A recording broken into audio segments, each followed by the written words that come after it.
It feels mighty good to have more shout outs than get outs this week. What's up, everybody? Welcome to another episode of Lombardi Time Brews, where I'm your host, John Delray. Today, going through the week 2 matchup of Packers versus Colts. And yeah, as I said, there's more shout outs this week. Last week, there was a whole lot of get outs, but this week, oh, we're back in the winning column as the Packers are now 1-1. So just before I really get rolling here, one quick thing that I do want to acknowledge is that, yes, there were other great plays, other great players out on the field yesterday, but these are the ones that stood out the most to me. So I'm going to hit the shout outs first, then go to a couple things that are just meh, and then go to a couple of get outs to round it out, along with a couple clips along the way. So let's start right off the bat with the coach himself. Yeah, let's talk about Matt LaFleur. So, look, the LaFleur game plan was excellent. Was it perfect? No. To be frank, I think they could have adjusted in the second half a little bit quicker than they did, because I do think the Colts eventually just started teeing off on them. But the reality is, this was still a rather masterful game plan in terms of what they had to ask Malik Willis to do. They gave him excellent protection every time they asked him to do something. They made the decision-making easy for their new backup quarterback, but also the run game. We have not seen a Packers run game like this. We haven't seen it break so many tendencies. Like, LaFleur's never utilized a bell cow back before. Well, he did yesterday. Tune of more than 30 carries for Josh Jacobs. And yes, we know it's been well documented that Matt LaFleur loves motion, certainly. But according to Ben Fennell, the Packers utilized motion on 51 of the 53 run plays called yesterday. Just a stupid high number. But even beyond the motion, just the amount of running and tracking upfield that he asked the offensive line to do, the amount of pulling, the amount of switching. Josh Myers sometimes traveled up the field a little bit too much, as we talked about on the watch party. But the reality is there was just so much activity from the big guys. Luke Kuechly talked about it on Kay Adams' show today, about how the offense was just so multiple that the defense could never adjust. And it really was a masterful game plan from Matt LaFleur. It worked how it needed to. Which takes us to our next shout out. That's going to go to Josh Jacobs. A little bit briefer here, 32 carries, 151 yards. That's enough for a shout out all on its own. But he was truly the engine that made the whole thing go. It was a very punishing day for Jacobs, but also it was kind of the best kind of version of Josh Jacobs there is. He's not the kind of running back to take off in 50-yard sprints all the time. We know that. What he is the kind of running back to take 2 3-yard plays and turn them into 8-yard plays, 12-yard plays. And he did that with a tremendous abundance yesterday. It is exactly what the Packers needed in a game where they needed to control the time of possession. He was the one that made it happen. By the way, he also forced 6 mixed tackles, and frankly, it's just lovely to see another team do that. Nearly all of those missed tackles, too, happened in the box. It was special work. But of course, it's tough to say, really, that a running back could be successful without tremendous play from the offensive line. So I'm going to show you this here. This first clip, this was posted by Ben Fennell. Take a look at Josh Myers. Now, because Ben has fancy editing software, you can tell exactly who Myers is. But look at the distance. This is what I was talking about, that Myers had to travel. Check it out. They're asking their center to get all the way out to the right side. Yeah. And the thing that I want to stress, there are teams in the league that do this with a fair amount of regularity, but they draft for it. The Packers don't often ask their offensive linemen to travel that far at that speed, and yet yesterday they accomplished it. If you're looking for reasons as to why maybe Josh Myers puked all over the ball, it's because the man was running a marathon out there. Or how about this clip? This one was posted by Ross Uglum. Take a look at Sean Ryan, of course, playing right guard here in this alignment. As Ross points out, it's the rare threefer for Sean Ryan. 1, 2, 3. Actually getting his hands on 3 different guys leading Josh Jacobs on down the field. for the entirety of the offensive line. It was incredibly impressive work. Again, you could find individual plays. We can bang on the penalties because, yes, those were incredibly frustrating in the first half of the game. But it doesn't take away from the fact that this was still a great performance for the offensive line. Two guys that I didn't show clips of, but just two guys that really deserve accolades. Two biggest game guys on the line. Per the 33rd team, there are 10 offensive linemen that have yet to allow a pressure or sack in the NFL. Two of them happen to reside in Green Bay, in Elton Jenkins and Zach Tom. By the way, 14 dropbacks for Malik Willis, only 2 pressures given up. Both of them by Sean Ryan. Yeah, that's less than ideal, but nonetheless, only pressures on 2 of 14 dropbacks. Most teams are going to sign up for that every time. Speaking of those 14 attempts, let's give Malik Willis, let's give him some flowers. There we go. He does deserve a shout out for doing what he did because he did what had to be done, right? He outrushed Anthony Richardson. And while Willis is a mobile quarterback, I'm not sure anyone exactly predicted him outrushing Anthony Richardson in the game yesterday. Plus, all told, for his throwing numbers, 12 of 14, 122 yards, 1 touchdown, 126 quarterback rating, and maybe more important than any of those things, no turnovers. When teams organizationally are actively looking for backup quarterbacks, some of the things that they're looking for, right? Got to be a good teammate. You got to get along with the franchise QB, right? Okay. They have to be at least somewhat cerebral. They got to look at film, help find things that the starter isn't seeing in the meeting room, work well with the quarterback coach, sometimes serve as the translator between quarterback coach and QB, right? They want a backup to do that. They have to be able to run a game plan on short notice. And even more importantly than that, they have to run a game plan that isn't always built for them and not mess it up. Willis, yeah, I know what LaFleur said after the game yesterday, that it was the exact same plan if it was Love or Willis. I'm not sure they were going to do some of those read option plays with Love, so I'm calling a little bit of shenanigans there. Maybe most of it was the same. But regardless, Willis, by all accounts, has checked the vast majority of these boxes for the Green Bay Packers in just 20 days. Realistically, for him, he secured at the very least a lifetime of being a backup in the NFL based upon this performance. Really, really happy for him. Cool to see. Now, let's turn it over to the other side of the ball. Let's talk turnovers a little bit.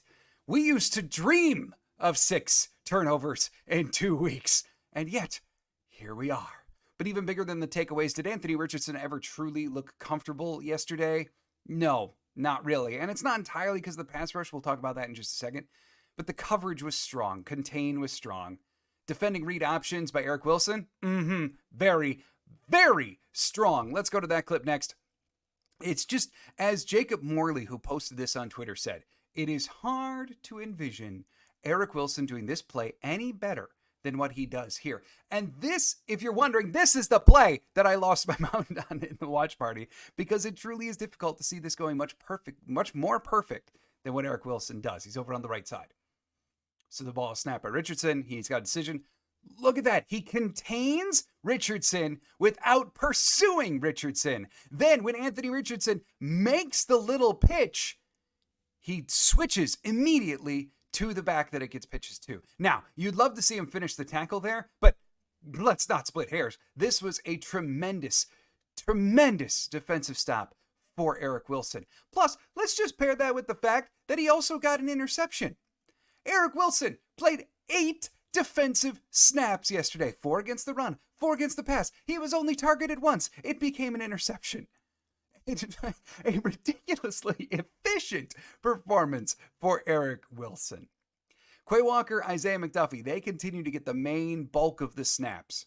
And I can't say with any confidence that either one of them make that play by Wilson. I'm not sure either one of them makes the INT play either. So I'm not saying that like playing Eric Wilson fixes that position, but man, what a performance by an underappreciated Packer. And the last shout out, I gotta say it, goes to the all-world punter, the Irishman, Dan Whelan. Now, my friends at Wisco Fanatics, they posted this. 3 punts, 46.3 yard average, 59 yard long, all 3 inside the 22, inside the 10. When you are playing the ground and pound game, the game where you're aiming to have the entire time of possession, the anti-shootout, if you will, what do you gotta have? You got to have a strong run game. Okay, they did that. You got to have an opportunistic defense, right? Keep you in the game. All right, they did that. But the third component is on special teams. You don't really want to mess it up, but you really, really need a strong punter to make sure that the offense that you need to be opportunistic again gets pinned back.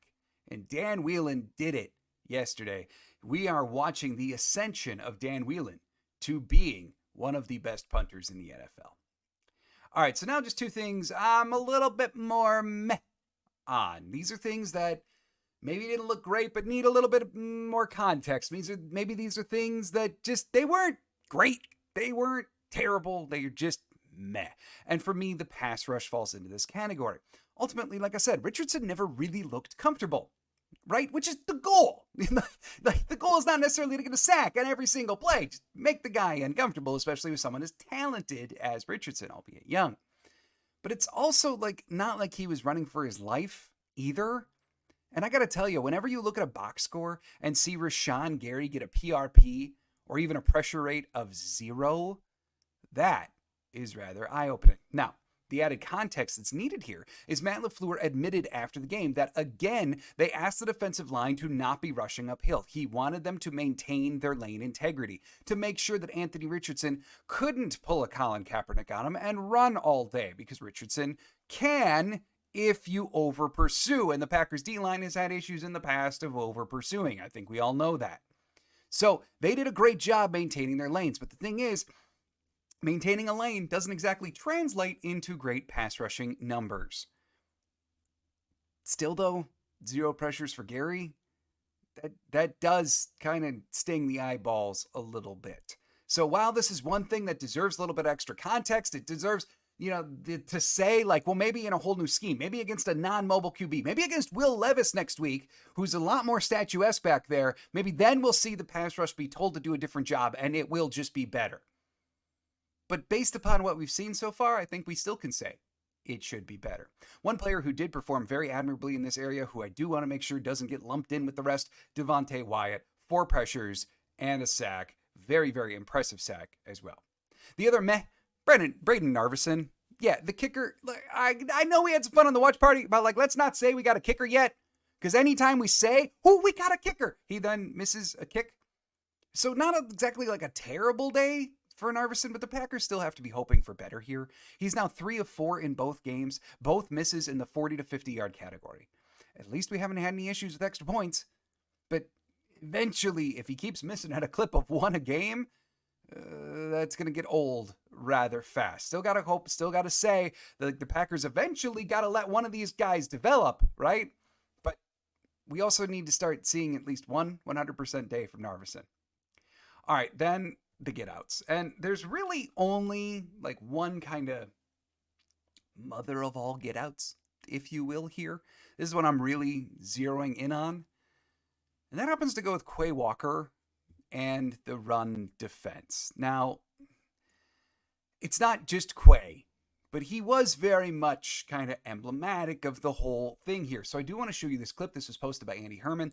And Herman said, I think he said it perfectly in his caption, have to find a way to get Quay playing attacking downhill football. Because this clip, it ain't that. So let's watch it a little bit as we discuss. Yeah, you can see right there, he goes to the lineman. Oh, yep, there goes Jonathan Taylor right on past him. I'm just going to let that play for you. Yeah, sorry. Here's the thing with Quay, okay? We know this is now his 3rd year in the league. And we had hopes coming into this year that, the Hafley system, it is more about playing downhill. It's less decision-making. We know that Quay Walker is not at his best when you ask him to stand still and make a decision.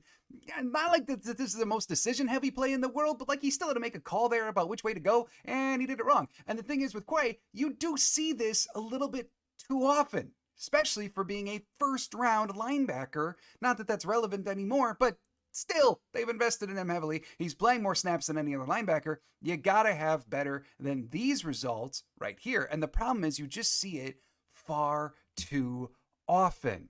So a couple numbers to go along with this for Quay. There are 25 linebackers that have played at least 45 run defense snaps. Quay currently ranks 20th with a sub 50 grade per PFF. 25 linebackers have played that many snaps. Quay ranks 20th. Luckily for Quay, but not for the Packers, there's one guy who ranks even worse than that, and that would be Isaiah McDuffie with a grade of only 43.1. Quay is also one of 12 linebackers on that list, with at least 2 missed tackles thus far. I know maybe it will change when we do see, just like the pass rush, in a more aggressive front, in a front where they're asked to attack downhill, not worry about lanes, make decisions, etc. Maybe then we'll see Quay blossom like we've been hoping for all offseason. But it doesn't change the fact that the returns in these first 2 weeks haven't exactly been stellar. The other thing is, keep in mind here, Quay Walker has been wearing the green dot. And there at least has to be some question about, like, is giving him that added responsibility really the smartest move when out of all of the guys in the run defense, there's an argument to be had that he might be the worst of the bunch, as much as you hate to say that. And the one who might be the second worst in the bunch thus far would be his compadre, Isaiah McDuffie. It's less than ideal. By the way, Kenny Clark also has not been great in run defense. Better this week. So too was McDuffie. Like, Quay seemed to take a step back. Those two at least took a step forward. But all three have been a little rough in the run game thus far. Frankly, I think the Packers were kind of lucky that the Colts didn't want to use Jonathan Taylor all that much, because Taylor still ratcheted up 103 yards on 12 carries. Now, watching the game, I was like, oh, Taylor is having a good day. I didn't realize that it was that good. 103 yards on 12 carries. That's the kind of thing where if they would have fed Taylor and stopped trying to do all this stuff with Richardson, if they would have said, oh boy, they're feeding it with Jacobs and it's working really, really well, we need to keep up with them, let's feed it to Taylor, do the exact same thing that they're doing, this game might have felt a lot different for Green Bay. And frankly, in some ways, I think they're kind of lucky that the Colts didn't adapt to doing that, because their run defense just wasn't better yet. Their tackling was better than it was on the slip and slide, but still not where you need it to be. So ultimately, no matter what kind of things they're doing scheme-wise, the run defense has got to get better. And one of the best ways to do that, one of the simplest solutions, is probably getting the linebacker play to be better. Edgerrin Cooper, in his incredibly limited snaps, we're talking only like 19 snaps total, he has been playing at a level that I'm not sure we've ever seen Quay consistently hit. Eric Wilson, very small sample size, but had a ridiculous game in only 8 snaps. Isaiah McDuffie, Quay Walker, they are dwarfing both of them in the snap count. And yet we don't really have highlights for either one of them to say that is what we want you to do. The Packers need to adapt. Either ask them to do what is more their strengths, or start playing guys who are going to fit the mold a little bit better. Because that's the area of the team right now that you can look at after the Colts game that goes, that needs some help. All right, everybody, thank you so much for joining me here on the Lombardi Time Brews. I'll be back Wednesday afternoon for LTB Live. Claudia and I will be here to answer your questions. And as always, go Pack, go.